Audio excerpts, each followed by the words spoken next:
I was talking to a friend of mine recently, and the person was going on and on about how the yeshiva world, yeshiva schools, yeshivas institutions are bad and terrible and so on and so forth. And going on and on and on. So I tried to explain to this person that don't think that in the public school system things are any better. We live in the world that we live in, we're part of the world, and therefore those phenomena don't skip us. Now I'm going to tell you this. As much as I used to tell you all the time that if you have a troubled kid in school, the teacher needs to understand that the kid did not get up in the morning and says, "Oh, let me try to drive the teacher crazy today." Maybe there's one or two like this, but that's more of like needs some psychiatric evaluation. But what we call troubled kids, most likely it's not because of that. So we should have this in mind. The same thing, we should have this attitude towards teachers, rabbim, and so on and so forth. Nobody comes and says, "Oh, I got up this morning, man, let me be a lousy teacher."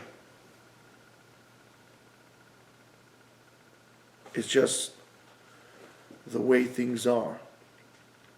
But there's no secret that the whole school system as a whole is failing. And it's not only here, it's all over the world. Unless there's few different incidences that it's not like this, maybe Japan, maybe Finland, but as a whole, the whole way the school system works is really failing. Mainly because they're not really an educational institution, more of passing tests institutions. It's all about passing a test. It's all about grading. I'm grading you. And it has nothing to do with race. It has to do with the system that it's bad. Schools teach us, for example, to be right or wrong. There's only one right answer. And that is not the case. You open your average responsa, Jewish responsa, your average Jewish book on anything, there are so many different opinions and there are so many different points of view, opposing and not necessarily agreeing, and we say, what do we say? Elu ve'elu divrei Elokim chaim. Yes, these are all valid. They're all valid arguments. Do we do that? Do we implement that, for example, when we learn in Yeshiva?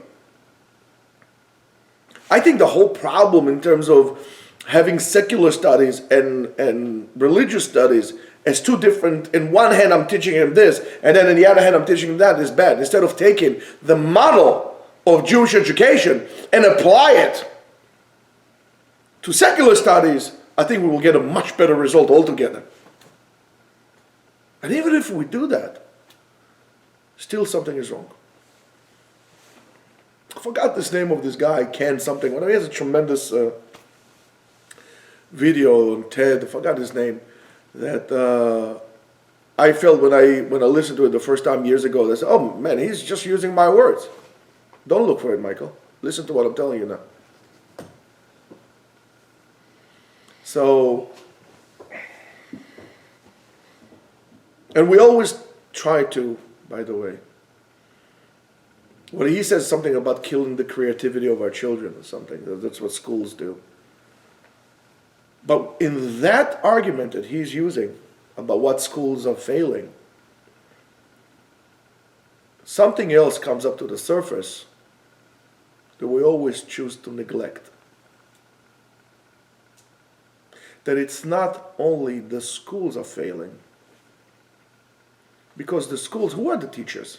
Is this like a special class of people that sit down in a monastery, separated from the world, and then just coming and teach? Are they some kind of gurus? No, what are the teachers? They are mothers and fathers, and they're people just like you and me.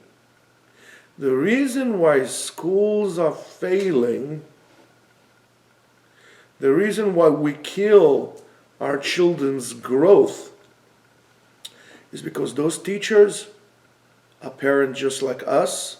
In other words, we, as the non-teachers, are also as guilty as the schools in the failure of our children. We don't dare. We want the schools to offer our kids, open-mindedness. We offer our kids, we want schools to give our kids enrichment, to be enriched. Do you enrich yourself? Do you do what you preach that the schools should do to yourself? When you I want my child to really get to know who he is and to really live up to his potential. Do you do that? Or you also, just like the teacher, are looking for security blankets, to have the good life, to have a responsible job that would make him a lot of money, that will give him security? There's no security. Security is in freedom, as I told you. As much as you want your child to be treated this way, are you treating yourself and your child like that? For example, in today's day and age, Baruch Hashem, we have internet. So with all your big words, do you think about doing maybe homeschooling for your children while you're taking an RV tour for 3 years across the United States of America? Or you just hot air? You just talk. So of course you're going to tell me, I can't do that because I got to be responsible. And since I got to be responsible, I need to pay for my mortgage. I need to do this. I need to do this. And then what do you want your child to do? So you make sure that your child will be responsible as well. He should get a good job. He should obey. He should comply. I don't want my child, in theory I do. I don't want my child to be a robot. In theory, in practicality, I do everything I can in my power for my child to become a robot. The problem that we have today in society, that everybody is complying with everything. And God forbid, you would dare to say something else, that will send the FBI on you. Like you was some kind of a witch hunt during the McCarthy era.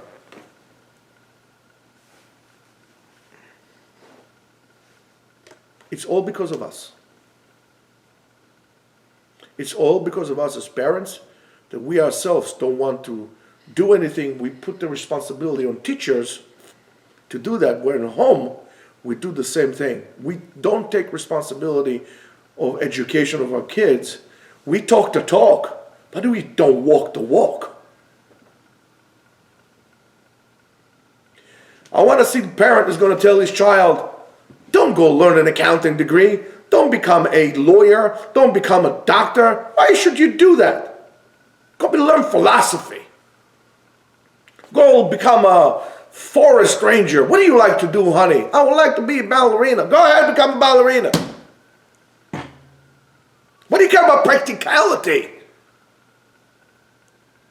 Care about the human. You treating your son. Machines need to be practical. Humans don't. When you go to college, the concept of liberal arts is gone. Today, everything is very specific. Colleges turn into vocational institutions, not a place of higher education. It's vocational practices. Vocational school. It's a business. It's a business. Don't forget, colleges are a business. So would you tell your son, go get a PhD in philosophy? Right away, if your son tells you this, go ask him the question, what in the world are you going to do with it? How are you going to bring money? How are you going to make parnasa? Who is going to marry you? You start with such a negative trend, because you say, okay, you're right. After all, you're my dad. So you're right, so I'm not going to do that. Let me just go become a doctor and be miserable the rest of my life. Instead of becoming a doctor, I don't know, go grow a herd of sheep or goats and make cheese. Hey, you won't make a lot of money. Maybe you'll not marry the same wife you married. I'm going to tell you what, you're going to be happy.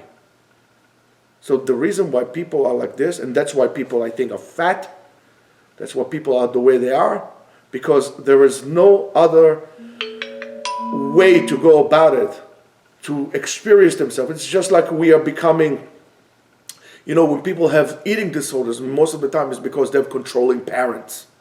So the only control they have is over the mouth. It's the same thing that we are doing now. We feel that there's no control over our lives. That's why we are all fat.